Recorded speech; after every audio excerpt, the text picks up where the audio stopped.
Kembali lagi dalam tayangan update informasi cuaca untuk berbagai wilayah di Indonesia yang berlaku Selasa 30 Desember 2025. Bersama saya Miftah Ali, berikut informasi selengkapnya. Sobat BMKG, siklon tropis Hailey yang saat ini berada di Samudra Hindia Selatan, Nusa Tenggara Timur diprediksi bergerak ke arah tenggara dalam 24 jam ke depan.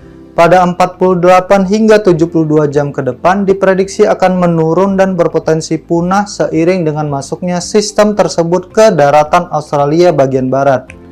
Siklon ini dapat meningkatkan kecepatan angin di sekitar sistem atau low level jet hingga mencapai lebih dari 25 knot di Samudra Hindia Selatan Nusa Tenggara Timur atau di sekitar sistem dan membentuk daerah perlambatan kecepatan angin atau konvergensi dan pertemuan angin atau konfluensi di wilayah Samudra Hindia Selatan, Nusa Tenggara Barat hingga Nusa Tenggara Timur.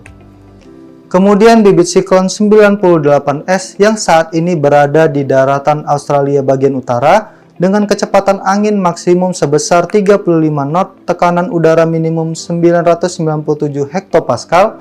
Pada 24 jam ke depan intensitas sistem ini cenderung menurun dan melemah, baik dari kecepatan angin maupun pola sirkulasinya, sehingga untuk berkembang menjadi siklon tropisnya dalam kategori rendah. Bibit siklon ini tidak memberikan dampak secara langsung terhadap cuaca di wilayah Indonesia.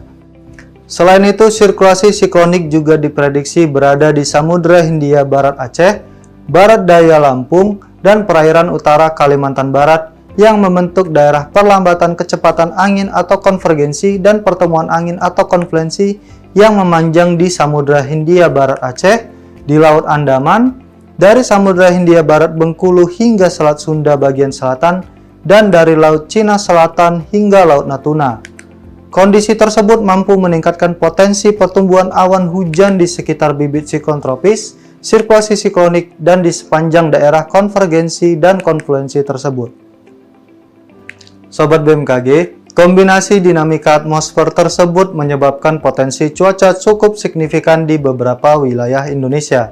Perlu ditingkatkan kesiapsiagaan potensi hujan lebat hingga sangat lebat di wilayah Aceh, Sumatera Utara, Kepulauan Bangka Belitung, Bengkulu, Lampung, Banten, Jakarta, Kalimantan Timur, Kalimantan Selatan, Nusa Tenggara Barat, dan Nusa Tenggara Timur. Sedangkan untuk potensi hujan sedang hingga lebat berada di beberapa wilayah yang berwarna kuning. Sobat BMKG, untuk perakiraan cuaca di kota-kota besar lainnya, berikut informasi selengkapnya. Kita mulai dari bagian barat Indonesia, diwaspadai terdapat potensi hujan petir di Aceh, Pangkal Pinang, Bandung, Pontianak, dan Banjarmasin. Kemudian potensi hujan sedang di Padang, Jakarta, Samarinda, dan Tanjung Selor. Terdapat juga potensi hujan ringan di sebagian besar Sumatera, Serang, Semarang, dan Palangkaraya. Kemudian potensi berawan tebal di Yogyakarta dan Surabaya.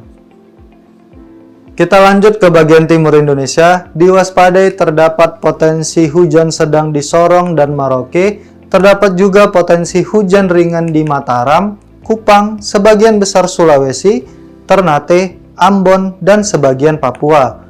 Kemudian potensi berawan tebal di Denpasar dan Manokwari, serta potensi asap atau kabut di Palu.